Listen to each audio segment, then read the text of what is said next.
Welcome to the Pro Aging Podcast. I'm Steve Gurney, founder of the Positive Aging Community. We're excited that you can join us for our interactive discussions with pioneers and thought leaders on a wide variety of topics related to aging and longevity. We're able to bring these discussions to you along with copies of the Positive Aging Sourcebook thanks to the support of our Positive Aging Community Champions. Visit proaging.com to connect with them and find hundreds of other resources. Today we have a discussion about a little-known service model called self-directed care, which is available throughout the country, and it empowers participants who are Medicaid eligible with choice and control over the long-term services and support that is needed to live at home.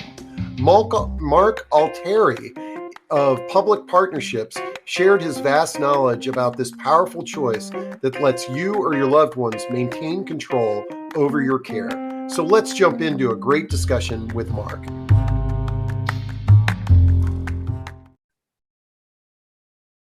And then I've got to bring in our streaming friends and give me a moment there. Okay, we are good.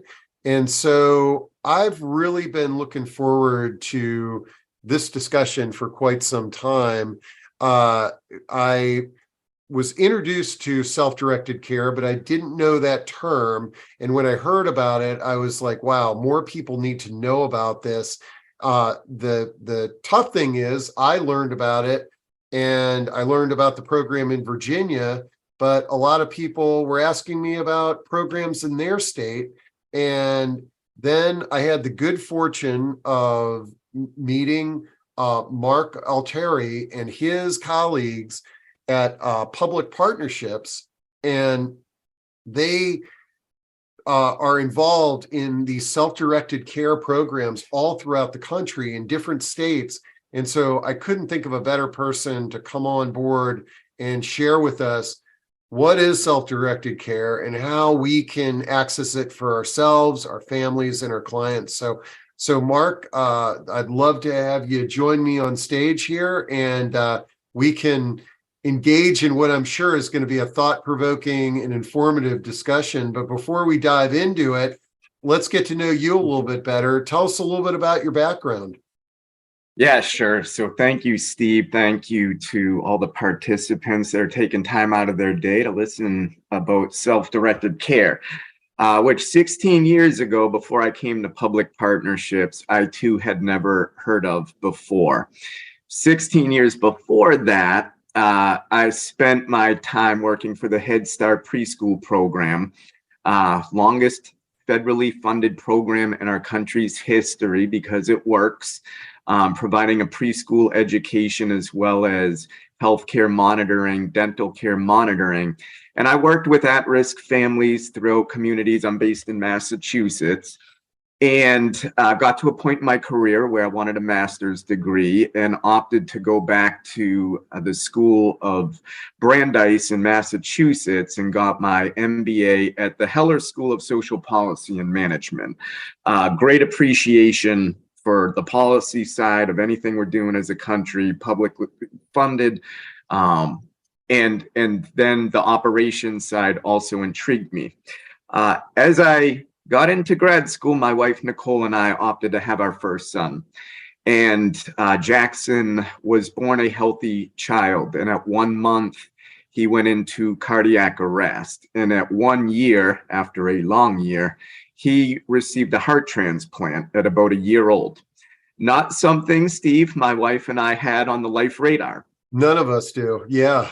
I bring it up because it was my first personal experience with, at 31 years old, being an independent adult that was no longer independent when it came to caring for a loved one. My wife and I needed help. We needed professional help. So when he came home from the hospital post-transplant, we had occupational therapists, speech therapists, cognitive therapy specialists, skilled nurses for his G-tube, all coming in and out of our home, the most personal of places, whether you're 8, 18, or 80, is our homes. Some of those providers were incredible. and we needed them for their professional skill, but we also needed them to care for our son.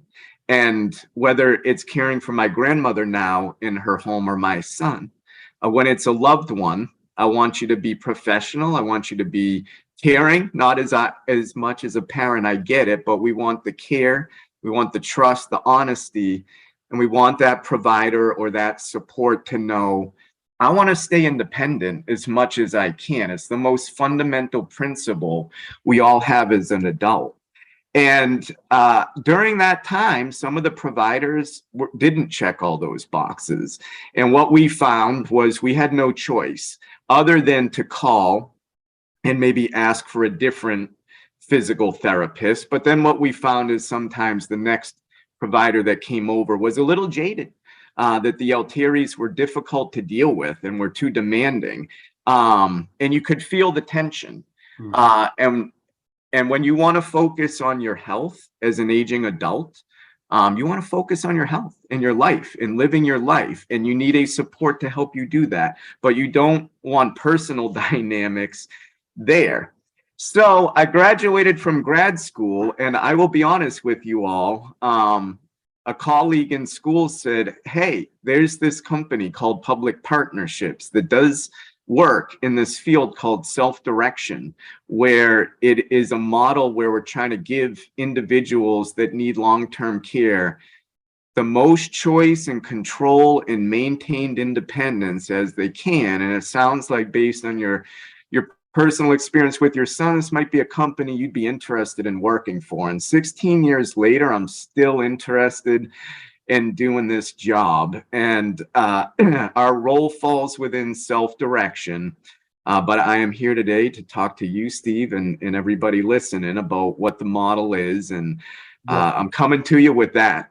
That's great. Now, I didn't think about this, and I hope that this is not uncomfortable, but how's Jackson? Like, is he okay? Yeah, so why I love doing these shows, talking to people like you and talking to your audience is at the purest form when we help each other. And I was just abroad actually in Italy and came back to the United States, and this country rallies around each other in really fantastic ways. And we have our warts and we know what they are. But he turned 17 in Rome, Italy. Playing in a public concert in a 2,000-year-old church on his cello, when we were told he would never speak, he would never have fine motor skills, he would not have the cognitive functioning because he was on life support so many times, to really understand mathematics. He's a straight A student in all AP courses, and one hell of a cellist.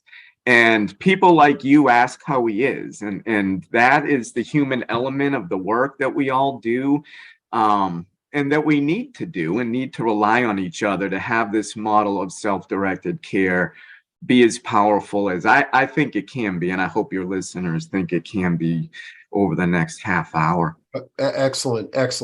Okay. Man, well, number one, I was a little bit nervous about asking that question, but that's a great outcome. And no matter what, it's wonderful. So let's kind of get down to what is self-directed care. And I think one of the things that one of the reasons why I'm really interested in expanding people's awareness about this, it's tied to Medicaid, correct? It is. And the quick history lesson, because it's a really good one. A gentleman by the name of Ed Roberts in the 70s was accepted to Berkeley out in California. He was in a wheelchair, had a multitude of disabilities, and found that he was not getting the same type of treatment that other students were getting. And from there stemmed the disability rights movement. And from there stemmed this desire for anyone, aging adult, developmentally disabled, child, adult, anyone with a traumatic brain injury, anyone with a physical disability has all the same rights to remain independent to the best of their ability for as long as they can. And we as a country started to get behind this concept through the 70s and 80s and 90s, in different states started allowing for aging adults who needed long-term care in their homes to be able to select those caretakers that they wanted to come in and provide 12 to 15 to 20 hours of what is now commonly known as assisted daily living activity support. Those are the activities, and I like to talk about my neighbors a lot, Sharon and Ernie, who are in their early 80s. I go over each Saturday to bring their recycling and trash to our transfer station. And Ernie is breaking down physically, but he is sharp as a knife mentally. And every morning on Saturday, we take about 15 minutes for him to load his own recycling. And he always turns and says, "I'm sorry." And I always say, "I love watching you, man. I love watching you be independent until the last minute, because once we start giving up some of the basic assisted daily activities and need help, that is when we're disempowered, maybe for the first time." States started to recognize at the federally funded level, which often is Medicaid. I didn't know, so I always like to put it out there. I always think Medicare, more health insurance, Medicaid, more long-term care assistance when life throws you a curveball or we get old, and we are all going to get there, and we're all going to need that help. So it wasn't really until the late 90s, early 2000s that the Center for Medicare and Medicaid Services said, "We get it. We've seen it done in California or in Arkansas or Florida or New Jersey on a pilot basis.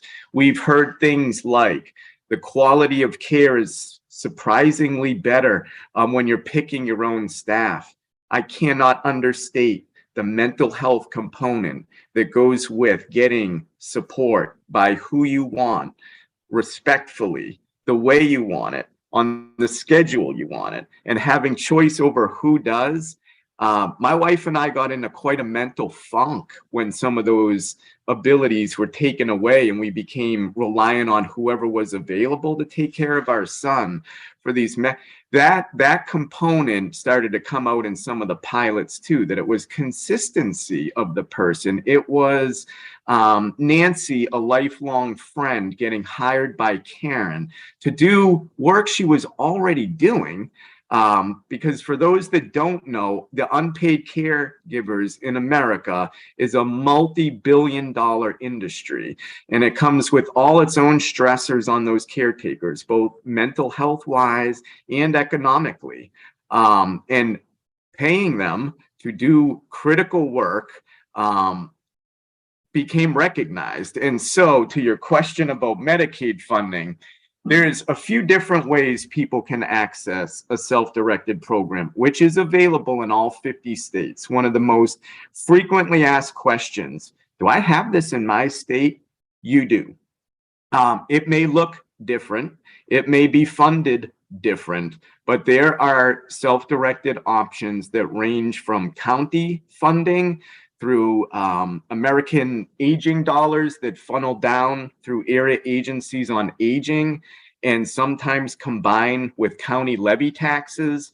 And that will allow individuals, and say, I'll just pick a state, the state of Ohio, depending on your county, you can actually get 10 to 12 hours of assisted daily living activity from someone of your choosing to come in the home and provide that care on your schedule.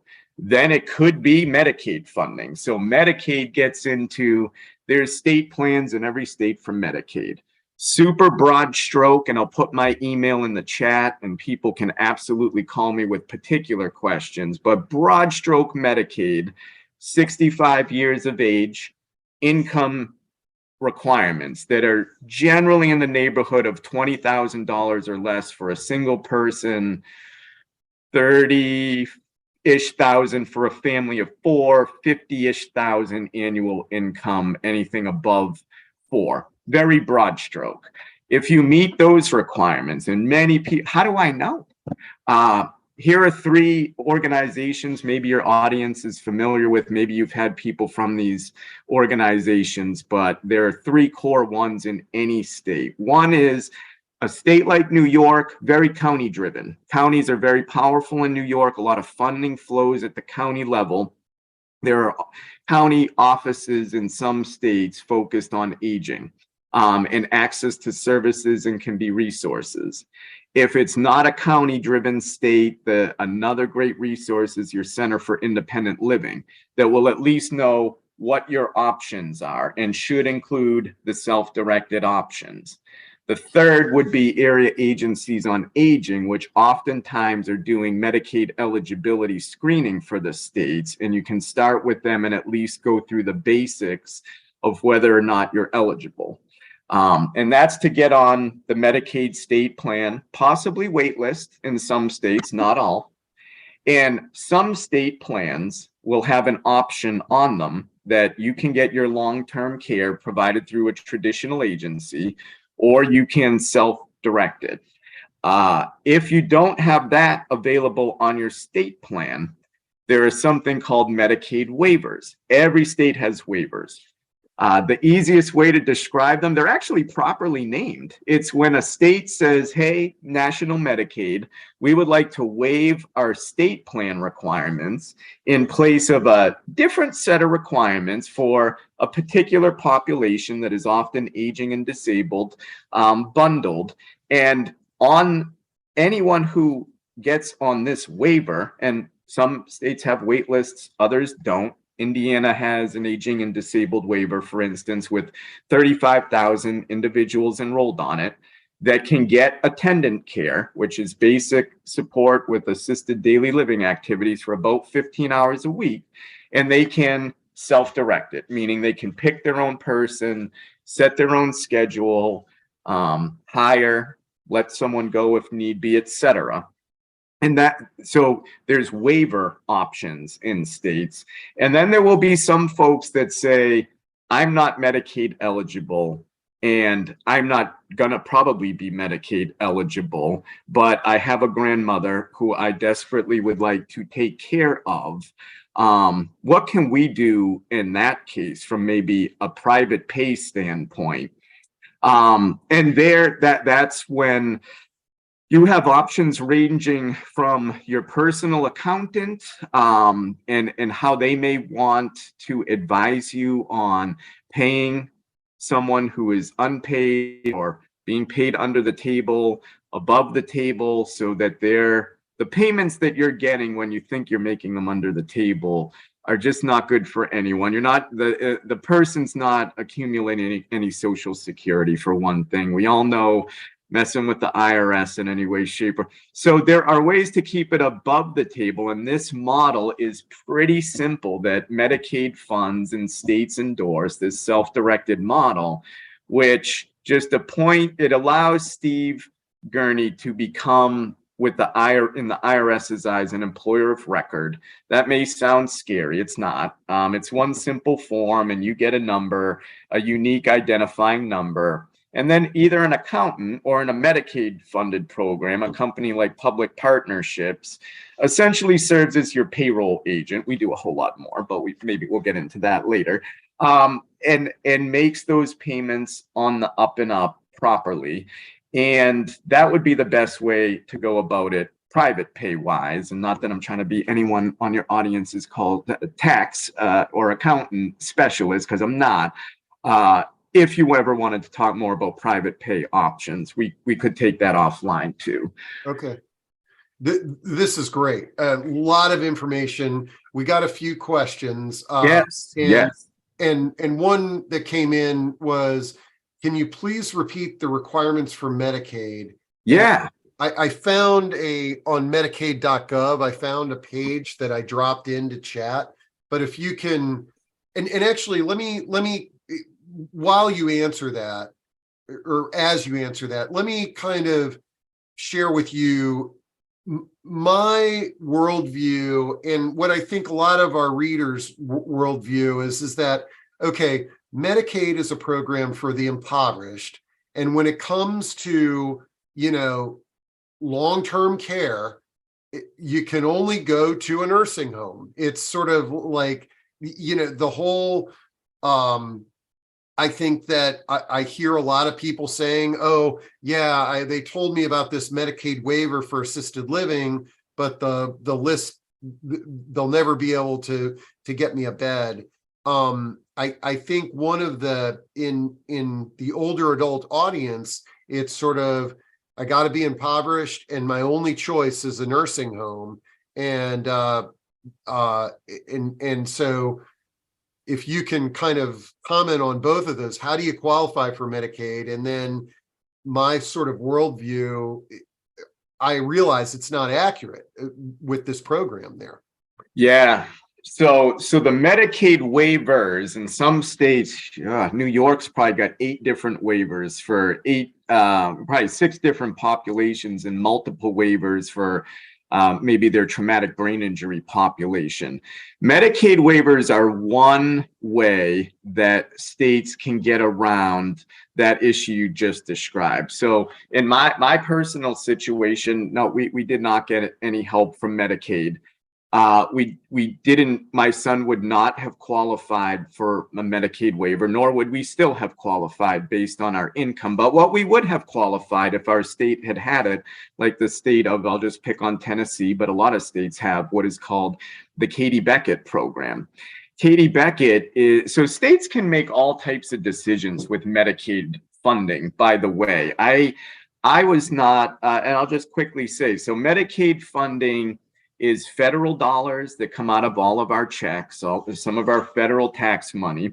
And the feds tell each state, based on a number of economic criteria, for every dollar that you, I'll just say Maryland, put up for Medicaid at the state level, we'll match it at a certain percentage of dollars.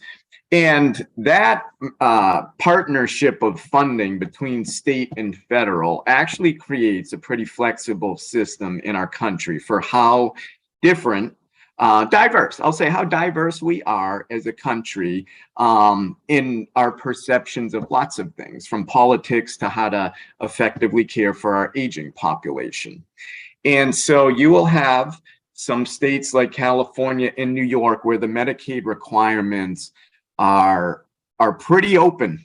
They're high. So I don't know, statistically, here's an interesting one. 1/3 of Americans are on Medicaid. In California, that translates to 10, 12, 15 million-ish people that are on Medi-Cal. That's a lot of folks. They have a pretty open, I would say open and, well, frankly, more liberal Medicaid assessment, and more people qualify. Their income threshold is higher. 65 for long-term care from an aging standpoint, not talking waivers where you can waive the age requirement. You can waive things like the income requirement and set the threshold much higher, or you could introduce a Katie Beckett program that was designed for families like mine with a medically fragile child who, even with health insurance, cleaned out our bank account over 24 months. We would have loved the Katie Beckett program. And so I think my point with that is there's general Medicaid program that everyone should know about, probably in your audience. And if you are 65 plus, I would encourage you to do your due diligence and just call your AAA, Area Agency on Aging, and at least get screened, because from, I am sure, without knowing statistic accuracy, that Texas and California run a little different on their Medicaid eligibility requirements for a whole bunch of reasons. That said, every state, again, has waivers to try to address your concern that, hey, not all of us are impoverished to the degree that we're going to be Medicaid eligible. But guys, we're getting crushed with long-term care bills. You've got your waivers. You've got state programs like a Katie Beckett program where states will, for instance, just another instance, New York has a program for people with traumatic brain injuries that want to live independently in their homes, regardless of age, and they give them rental subsidies to the tune of 1,200 people across the state get a monthly rental to keep them independent. So you definitely want to know what your state does too with some of its own funding and its combined Medicaid funding. There's something called an 1115 comprehensive demonstration waiver now. It's been around quite some time, but it's gaining in popularity again. Some of these things are cyclical because it affords states tremendous flexibility through tremendously difficult healthcare times over the last 3 years to spend their Medicaid dollars and try to get beyond. We just need people at Medicaid spend down, and then we'll help them with care. Well, you're hitting me with a lot of different things. I'm trying to do Google searches. Yeah. Dropped in various links. But now Medicaid, that is not, you qualify on state by state. It's not a federal, you don't qualify federally for Medicaid. Right. So if I move from Massachusetts to New Hampshire, let's say, I would have to reapply for my Medicaid funding. Because of that is Medicaid funding is X% federal, X% state. All states keep autonomy over their Medicaid spend. And just because you were getting it in Massachusetts doesn't guarantee I would get Medicaid funding in New Hampshire. Okay. All right. So that's good. Okay. So, first off, somebody, when you were sharing your story of your son, said miracles keep happening. I saw that, and thank you. And so true. Yeah. And then, okay. So someone says in Massachusetts, the self-directed care program have to come through and be provided by ASAPS, the Area Services Access Points. No. So that person should definitely email me because Mass has a lot of programming available for long-term care. And it's complicated. We have managed care organizations in our state. So there's a state plan option for aging elders that can self-direct their services. It's called the Personal Care Attendant Program. And it is actually one of the biggest programs nationally with almost 50,000 of our aging self-directing their services through our state plan. We also have a number of waivers. And then we also have something called One Care that has a managed care component. That is not the only way. You should shoot me an email, whoever put in that chat. We'll talk next week. And I've dropped Mark's email in there, but we'll also have it on the recording website. Got a couple of questions there, but I kind of want to try to simplify in my simplistic world, get my hands around this. So, I have a parent who I feel might qualify for Medicaid. They're living at home. They may or may not own the home, but we basically think that they might qualify for Medicaid. So so I go through these steps, okay, which I'd like to get into, but ultimately now my parent who qualifies for Medicaid can actually receive care in his home, or maybe it's a parent that's who again, my parent doesn't have much money, so now they're living in my basement and they need additional care, and me and the family have been taking care of this person. If that parent qualifies for Medicaid, what you're saying is that I could have support that Medicaid pays for coming to take care of my parent in my house. But I think I even heard you say, let's say that a college-age son is spending, 10 hours a week taking care of my parent. Potentially, the college-age son could be compensated for that work. Is that accurate? 100%. Yep. Okay. Yep. So maybe, taking it from that standpoint of, if it's all right, we're gonna run with Steve is attempting to hire his nephew Mark for those 10 hours. And Steve, again, probably starts with the AAA in his state, and you call any one of them and they'll accommodate by making sure you're talking to the right one. And they're going to say, Steve, let me ask you some baseline questions. And they're going to. Well, I guess the first thing that I should do is when I call my AAA, I need to say, I heard about this self-directed care program, and I have a loved one that I think might qualify. It's good to put it out there to them for sure. Okay. They're mostly going to be interested in, I'll be honest, are you Medicaid eligible? Okay. And then they're going to want to send a nurse out or have you come in to get eyes on to do a baseline determination of how many hours of assisted daily living activity could Steve use.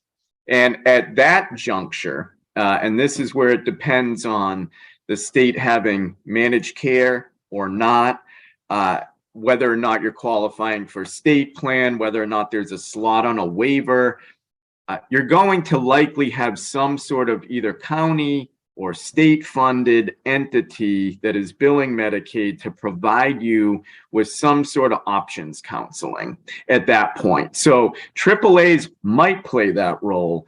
They most often play the role for sure of at least letting you know.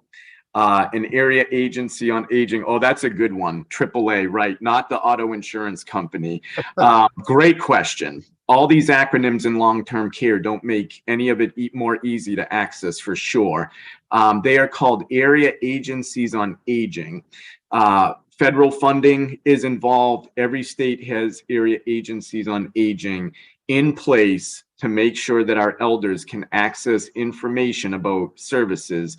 I work with some of them at the national level to make sure that their staff are educated on the participant-directed options, self-directed options. They should, Steve, be able to hear that. You know, I heard about self-direction and say, okay, I follow you. I can tell you a bit about that. And then let's just see where you're at eligibility-wise. And then let's get a nurse with some eyes on you to do some basic ADL assessment and see where you stand. And then at that point, whether it's county or state funded, some staff is going to, or managed care funded, someone will get in touch with Steve and say, hi, Steve, I'm Joe Smith from Case Management Agency. I got a referral from either, the county, it could be the AAA if they are contracted to do it, that you need ADL support to the tune of 12, 15 hours a week. And so here are your options.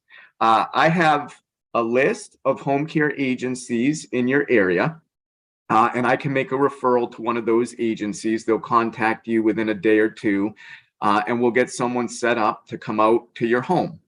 There's another option for you, Steve, because on our Medicaid state plan, we allow you to self-direct. And at that point, they should say self-direction, Steve, allows you to work with a third-party company like public partnerships that will help you enroll as an employer of record. It's not scary. Sign off on a few forms. They will be your payroll agent, and you will be allowed to select the caretakers that you want to provide those 12. And then you would say something like, so my nephew, Mark, happens to come over 10 hours a week out of the kindness of my heart. Could I start paying him? Yes, you could. About the only family requirement you're ever going to see come into play where they say no is a spouse. It's not in all states.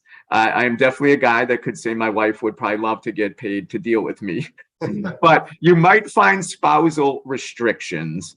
You might find restrictions on whether parents can get paid to care for maybe an autistic child.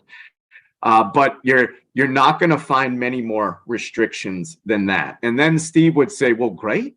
I want to hire Mark. I want to do this self-directed thing. I had heard about it already. That's why I'm talking to you. What happens? And at that point, they say, I'm going to put you in contact with a public partnerships, which is called a financial management service provider by CMS, Center for Medicare and Medicaid Services. Sorry, we're a Medicaid provider type that will help Steve get registered with the IRS, that will start making the payments on his behalf to his nephew, that will file all the taxes. We will do all the Medicaid billing, and Steve should focus on his health, focus on making sure, nephew's doing a good job. So there's more roles and responsibilities. What if nephew all of a sudden gets lazy and doesn't show up for work on time? I will tell families, like, you might have to have the uncomfortable conversation with nephew.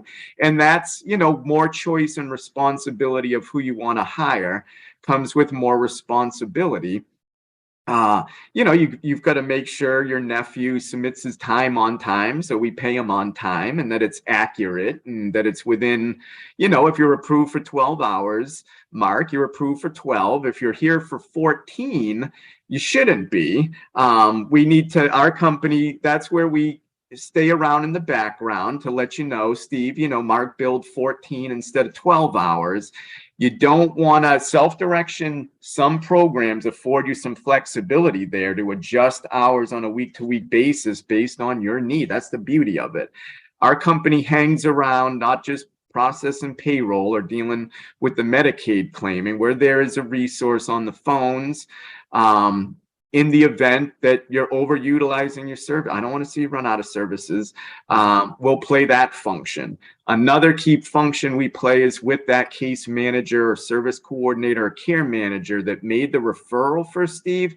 I've got to work with him or her very closely, because there's a lot of background noise with Medicaid and authorizations, and we do all this stuff that would give the individual a headache, and work with the service coordinator to make sure that the services continue to be authorized. So Steve just focuses on his care. Okay, that's really good, really interesting. Still a little bit of confusion, Yeah. but the fact is, what I understand here are these checks and balances, is that this could be a program ripe with fraud if you didn't have the checks and balances of going through the case manager and going through an organization like yours with the payroll and all that as well. Okay. Elizabeth asks, if a senior owns a home in DC but has low income, does home ownership disqualify the senior from qualifying for Medicaid? No. So you can own your own home. And the general rule is own your own home and 2,000 in assets. Now, how one state may look at the term assets versus another, that I can't comment on, but you can own your own home. Okay. Let's see. And Pam asks, what do you do if in DC, another DC member, if you have a low income 80-year-old with the EPD waiver, I'm not sure what that stands for, but that has had an in-home aide at max hours for a few years, but needs more care, but refuses to leave the home for a low-income institutional provider. Wow, complicated question there. And to answer it accurate, I'd have to check out the EPW waiver.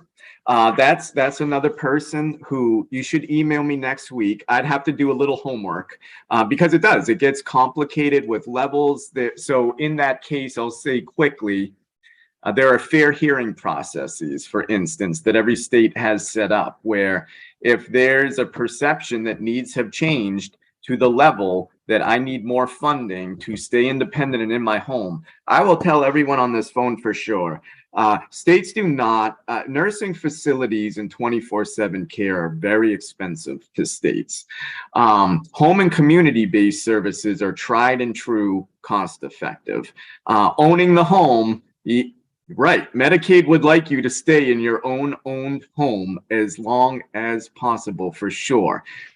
When we get into funding options on a particular waiver, in DC, you start getting into things like I'd want to know about the fair hearing process, things of that nature. I'd have to have a look at the waivers and some of the service descriptions. It gets complicated, unfortunately, right? But that is the way oftentimes, of which is why we're doing this podcast. Most people haven't even heard about the option, never mind how to access it. And then I'm glad that question got asked.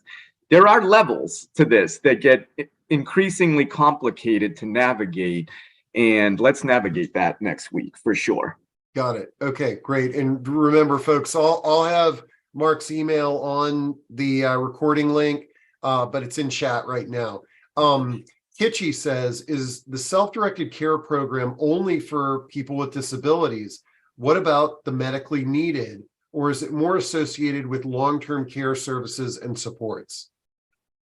So states will have waivers for medically fragile folks that offer. So my son would have been classified, at least from 1 until 5 years old, as pretty medically fragile. And if Massachusetts then had a medically fragile waiver. So one way they can address populations outside of aging, physically disabled, and intellectually developmentally disabled, which, for better or for worse, tend to be the 3 broad categories, 3 broad lenses that Medicaid funding drops into. So you can have the waivers, you can have states doing the Katie Beckett program for populations that aren't necessarily Medicaid eligible or aging, and have, again, I think the term was medically needy or medically fragile. Anyone who's in that boat should look to the Katie Beckett program in their state, which is just a great program that other states have adopted as one option. Okay, and I dropped some info about the Katie Beckett program into chat. Okay, let's see here. I also want to quickly say on that note, I'm sorry to cut you off, Steve, nope. but the Veterans Administration also offers self-directed programs. And if anyone's on today or knows people that are veterans, like everything with the Veterans Administration, it boils down to what your service disability level is. But there is a program called the Veteran Directed Care Program that is available to vets in some states, not all. Hopefully by 2024, 2025, it'll be all 50 states. And the Veterans Administration is also talking about some other new emergent options for self-directed care under some of their existing programs. So I would just put that out there, that the Veterans Administration, if you are a vet or know a vet, let them know that these options exist. And what was that called again? Yeah, sure. So there's the Veteran Directed Care Program. That's the most notable under the Veteran Administration. And then I would just say, look at, President Biden just talked about it in his executive address, that the VA is going to be looking at expanding opportunities for self-direction within their system. Probably comes to fruition in 2024. Okay. Now, somebody had a question about long-term care insurance. And let's see, Wendy says, I was wondering about long-term care insurance. It's prohibitively expensive, and we have no idea if we will be getting the care we need after pouring all that money into the long-term care insurance plan. Wendy, I dropped in a great discussion that we did on the topic of long-term care insurance into chat. Highly recommend you listen to that, because it might open, and there was lots of questions in that discussion on long-term care insurance, so that might help. But how does long-term care insurance play with the self-directed care programs? I'm assuming that most folks that are purchasing long-term care insurance have assets that don't qualify them for Medicaid. Right. And they're probably going to fall into, it's a broad stroke answer, they're probably going to fall into that private pay category of individual that if they have, and I'm glad you referenced the other podcast. I want to be 100% honest and transparent. I am not a long-term care insurance subject matter expert. And so for me to say too much on that topic, especially if you've recently had an expert on, I should probably stay pretty mum on it. We don't intersect that much, my world and that world. And let's see. Pam says, thank you for the EPD waiver answered, and I will follow up. A rehab discharge meeting is scheduled for next Tuesday, and I would love to connect before that if at all possible. So for sure. Okay, and then let's see, Wendy, the long-term care insurance, I am dropping it in again to chat. I hope that you can see that there, but if not, you can email me and I'll send it to you. And I can connect you with some folks in that area. Okay, let's see. Oh wow. Okay, looking at the clock, we are burning through. We're almost to the top of the hour. Right. So the long and the so what really, I'm based in Virginia, and I just assumed, because I had heard so many people talking about it, is that, you know, there's no room on these for Medicaid unless you're in a nursing home. And in Virginia, I believe the program is called the CCC program or something like that. And my eyes were open to that. Oh no, if you qualify, you can get in on that program. And it just so happens, so Public Partnerships was founded in 2000, and in 2006, Virginia approached Public Partnerships, or vice versa, I wasn't here at the time, to take on the role that we play to this day. It's one of our longest standing states and pieces of work in the country, to do at that point in 2006 a pretty new novel service delivery model of self-direction. And I think we took it with about 800 to 1,000 individuals.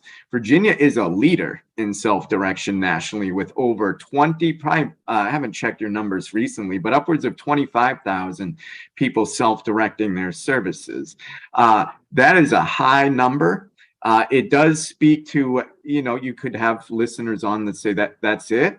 Well, it speaks to, that's a really big, successful program, and you all swim in these waters, and Steve hadn't heard about it, right? And so that's why, you know, Steve and I met, as he said, with some of my colleagues, to try to spread information about the model and the availability, because even in some of these highly successful states that CMS looks at as real success stories, and I've presented nationally with the state of Virginia twice at the Home and Community-Based Service Conference. That's the work that, like, I'm so appreciative that you all are doing to get the word out, because never mind in states where it doesn't thrive, we have many, many elders that could benefit and are eligible and have someone in mind that they would love to have coming in, and they just don't know.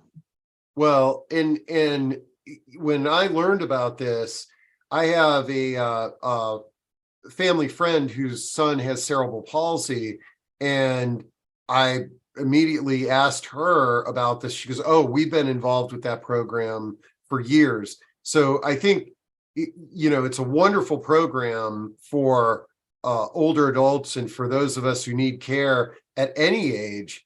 But you know, the challenges that families go through when they have a child with a disability, this can provide a lot of financial relief for those families. Right. Okay. Well, this has been an awesome discussion. And so let's kind of start wrapping things up.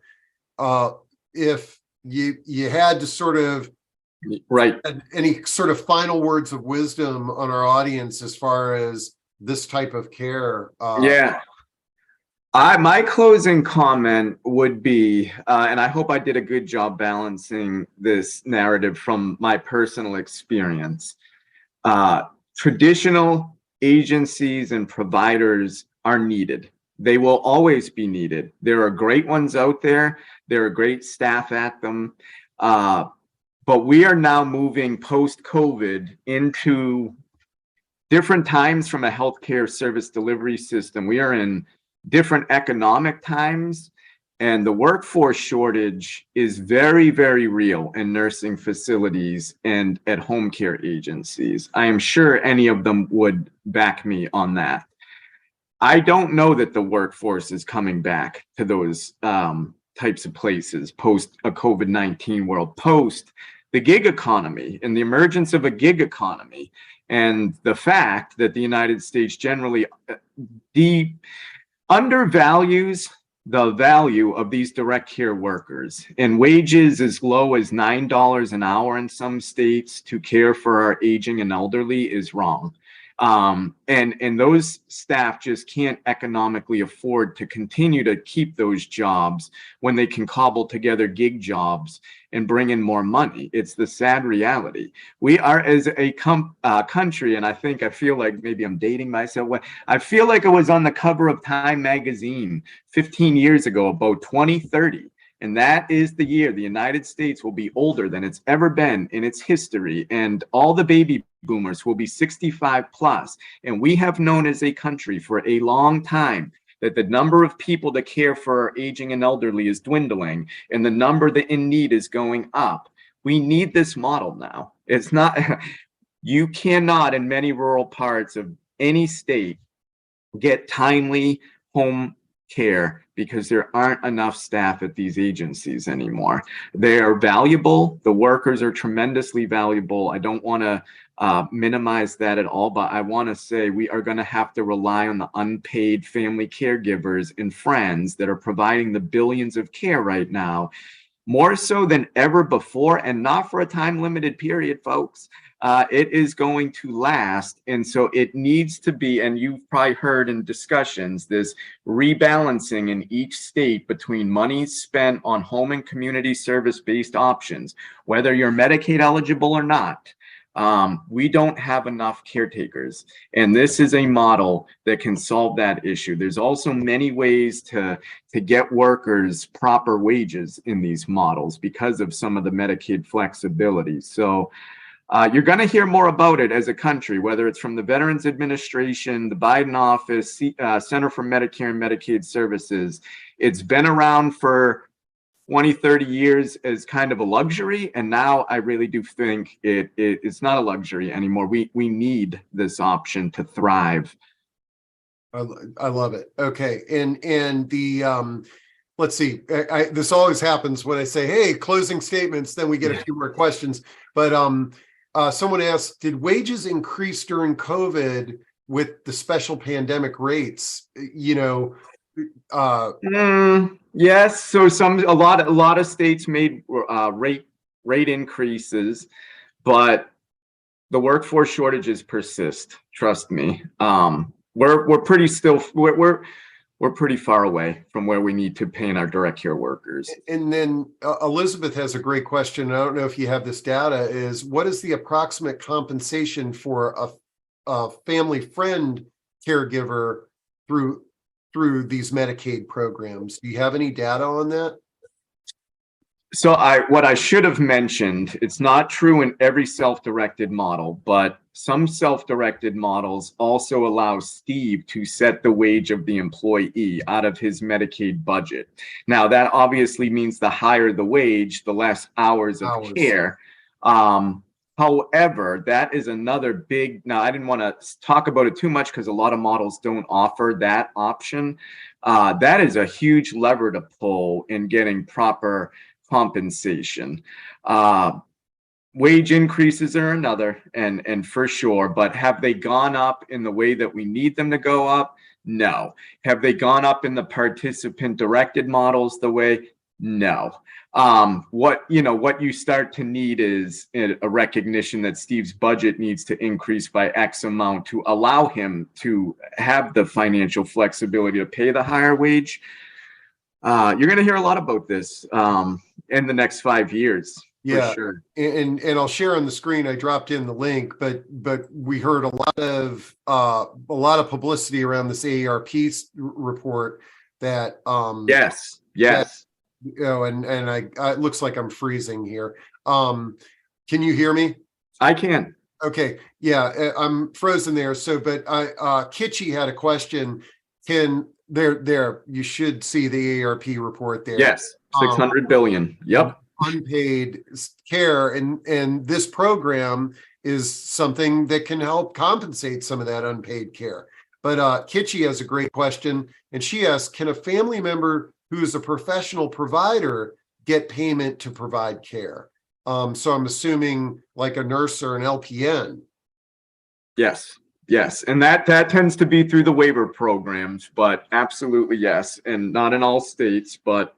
And then earlier you had said something that is you call the area agency and then they give you a list of agencies.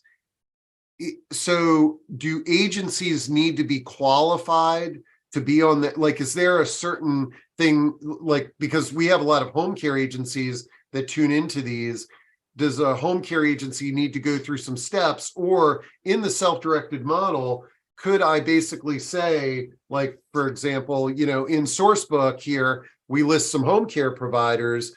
If they weren't on the list that the area agency on aging gives, could you call any home care agency to provide care? So I think the front end of that question, I want to make clear, a direct care worker could work for a home care agency and then also have a different individual they serve who's self-directing and has them being paid through public partnerships. And those are two, that's almost like working at McDonald's and Burger King, and that's permissible. Nothing prohibits that. I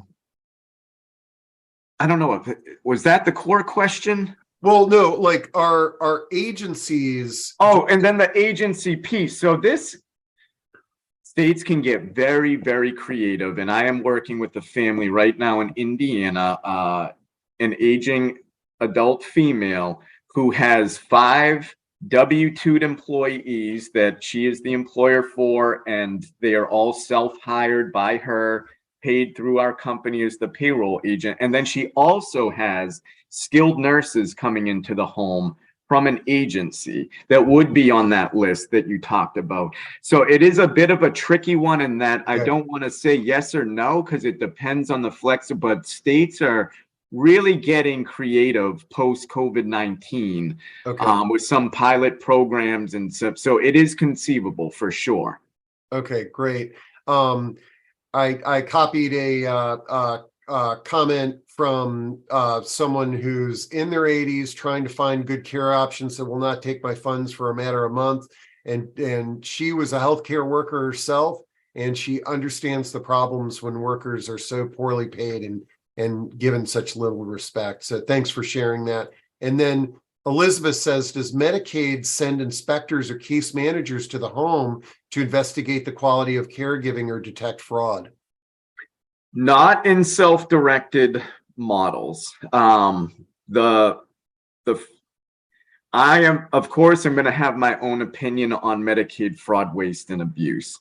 My opinion is that if we pulled up the statistics on the dollars that any state, even the bigger spenders, spend on home and community-based services, and then as a subset of that on their self-directed options, it is a fraction and a very small fraction of that state's overall Medicaid spend.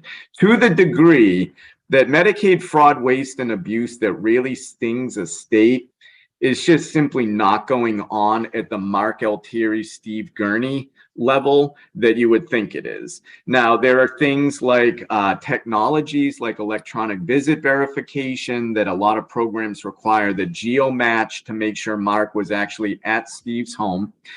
There are additional functions like counselors, they're called financial counselors, support brokers that can be other Medicaid waiver services that will provide some quality assurance and check-in and monitoring over the level of care.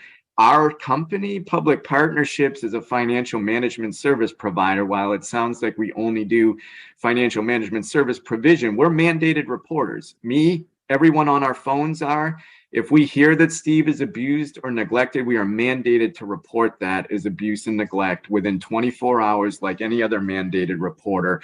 And we definitely hope that the people that get our services trust us enough to make that call to us. So not in-home oversight, but you would hope anyone self-directing their services, they've got a case manager, a service coordinator, a public partnerships in their life, to let us know. And we do. For sure, we do get reports of abuse, fraud. This employee I'm trying to fire and won't go away. Can you help me? Yes, there are supports out there for that. I love it. Well, this has been a great discussion, and you've got a member, a new member of your fan club. Leslie says maybe we should have him again. He was so helpful, and I agree. Leslie, let's. We need this. I think this is a discussion that has to be out there constantly for people to understand that they can that there's more resources that they may or may not know about. Sure. So Mark, thanks a lot. And, thank you all. To our audience members, once again, I mean, Mark is the star of the show, but you're a close second because the questions that you ask really advance the discussion to make this real and authentic. And I love it. But everybody have a great weekend, and we'll see you at some of the discussions next week. You all too. Thanks again. Appreciate it.